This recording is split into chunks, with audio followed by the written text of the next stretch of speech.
पुढची बातमी आहे शिक्षण मंत्री विनोद तावडे यांच्या पदवीच्या वादाबद्दलची। विनोद तावडे यांच्या पदवीवरून सध्या वाद रंगलाय आणि मंत्र्यांचीच पदवी अनधिकृत असल्याचा आरोप होतोय। पुण्यात मार्केट यार्डमध्ये राष्ट्रवादी काँग्रेसने तावडेंच्या विरोधात रास्ता रोको आंदोलन केलं।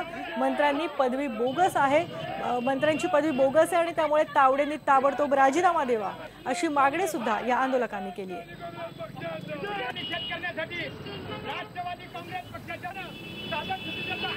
या राज्याचे शिक्षण मंत्री, शालेय शिक्षण मंत्री आणि सांस्कृतिक मंत्री यांची डिग्री बोगस आहे। खरं तर ज्या राज्याच्या शिक्षण मंत्र्यांचीच डिग्री जर बोगस असली तर आमच्यासारख्यांनी पुढच्या नवीन पिढीचं भवितव्य त्यांच्या हातात द्यायचं का असा विचार माझ्यासारख्या महिलेला पडला आहे। कारण शेवटी आमच्या सगळ्या मुलांचं भवितव्य शिक्षणाच्या माध्यमातून नवीन पिढी घडत असते आणि ह्या पिढीचं भवितव्य जर बोगस डिग्री मिळवणाऱ्या शिक्षण खात्याच्या मंत्र्यांकडे असेल तर या राज्याचं भवितव्य या सरकारच्या माध्यमातून काय असेल असा प्रश्न पुढे येत आहे। आणि राष्ट्रवादी काँग्रेस पक्षाच्या माध्यमातून आम्ही याचा जाहीर निषेध करत आहोत आणि या शालेय शिक्षण मंत्र्यांनी ताबडतोब राजीनामा द्यावा अशी मागणी आम्ही करत आहोत। गेल्या 15 दिवसापूर्वी दिल्लीमध्ये आपच्या मंत्र्यांना त्या ठिकाणी अटक होत्या, त्यांचा राजीनामा लागतो।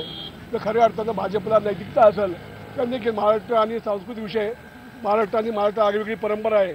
महाराष्ट्र आणि शिक्षण हे देशामध्ये अग्रणी शिक्षण असताना या राज्याच्या शिक्षण मंत्र्यांना त्या ठिकाणी बोगस डिग्रीचा आधार घ्यावा लागतो, हे दुर्दैव आहे। खऱ्या अर्थानं त्या ठिकाणी भाजपला नैतिकता असेल तर विनोद तावडेचा राजीनामा घ्यावा